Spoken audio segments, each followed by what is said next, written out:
Okay, this is Module 3 on information bias in Week 8 when we're talking about causal inference and bias and confounding and associations.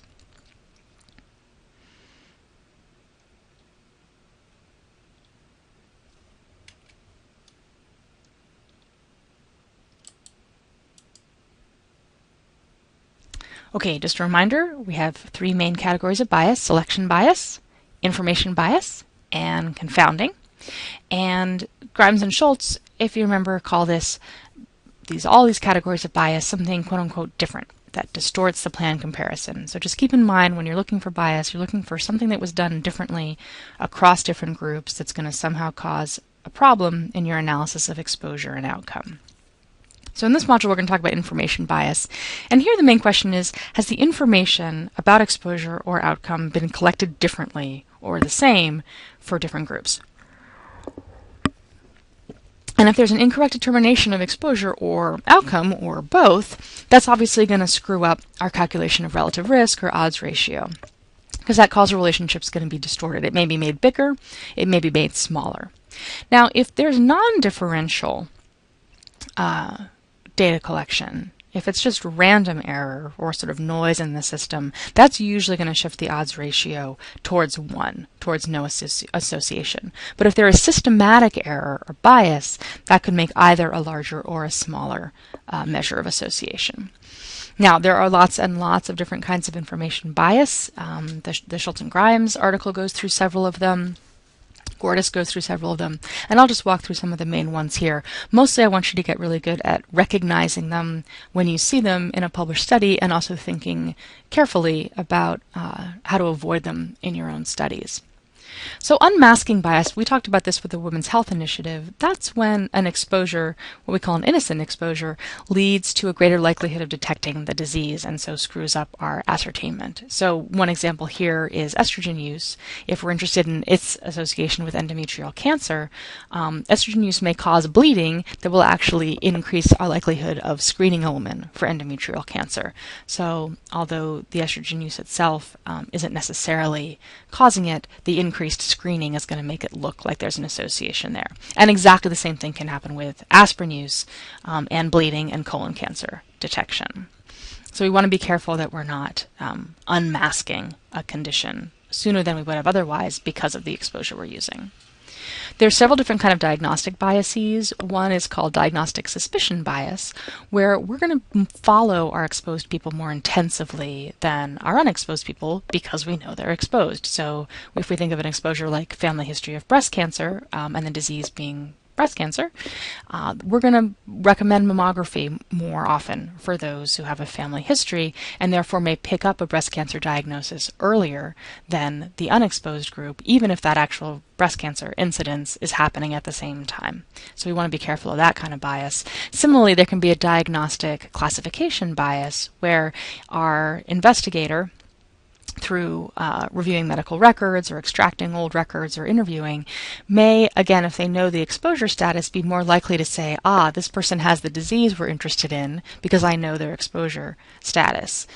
So, for example, with hypertension and stroke, if the person reviewing the case knows that the patient is hypertensive, then an event that may or may not have been categorized as a stroke for a non-exposed, a non-hypertensive patient, the reviewer may say, oh, well, this must be a stroke because the person's hypertensive. Now, they're not saying that explicitly or consciously. It's just a bias that that reviewer has or that clinician in assuming that the exposure and the outcome of interest go together. In surveillance bias, we're not doing our case ascertainment in the same way for both exposed and unexposed. And of course, as we've talked about many times earlier, if that case ascertainment is different by exposure, then our estimates are going to be biased. So there are lots of times when we're interested in the relationship between socioeconomic status and a certain disease. If that disease is a disease where a doctor tells you you have it, you need to have it diagnosed by a clinician, then that relationship may be affected by the fact that higher SES people have better access to medical care. So we actually might see higher SES people with more arthritis diagnosis because they're actually getting in front of a doctor who tells them they have the disease. There are lots of ways around that. It's usually helpful to be careful in any kind of interview situation to actually ask someone, instead of, do you have hypertension? Do you have diabetes? Do you have arthritis? To say, has a doctor told you that you have? And then at least you know that that's a clinical diagnosis that's been delivered. And you can ask about the location and their access to care and insurance status.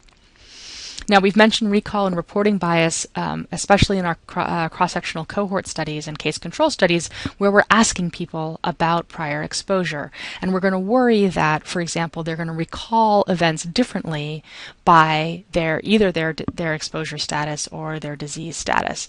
So if we're interested, again, in, say, alcohol consumption in the past and current cancer incidents or other disease, if you know you've got cancer, you may be more eager to say that any past exposure was an exposure of yours, because you're looking to justify why you had the condition, or your memory may be more salient given that you're more focused on exposures in the past that may lead to the disease. There may also be reporting or wish bias, where you just tell the reporter or the interviewer either what you want to hear because you think that's, you've got a pet theory of the disease, or in what's called social desirability bias, you're actually telling the interviewer or the investigator what you think they want to hear. People who do medical records abstraction or interviews can have the same kind of biases. If you're kind of hunting for cases, but the exposure status is also known to you, you maybe go looking for those cases more in depth, or again may classify cases differently. An easy way around that, of course, is to have different teams or different individuals do the exposure measurement from the records versus the outcome measurement from the records. Same way with interviewers. Interviewers who aren't blinded to exposure or disease may ask questions about the opposite, about the disease or the exposure, in a different way.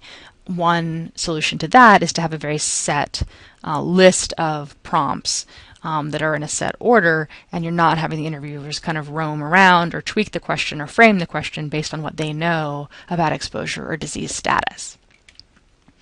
And then there's analytic bias, which nobody admits to. It's not something you see in those paragraphs at the end of studies where people say, here are some limitations. But if you're an investigator and you're looking for, and you've hypothesized a very specific relationship, it's actually quite easy, unintentionally or sort of semi-intentionally, to tweak how the data are set up, how the data are organized or categorized, what kind of categories you create from data, and what kind of analysis and specifications you use to kind of pitch the answers one way or another. So be conscious of that, be rigorous with your teams. It's always helpful to specify ahead of time exactly how your variables are going to be categorized and exactly which analyses you're going to do, so you're not tempted to go sort of fishing through the data to look for the answer that you're hoping for or that you think will be publishable.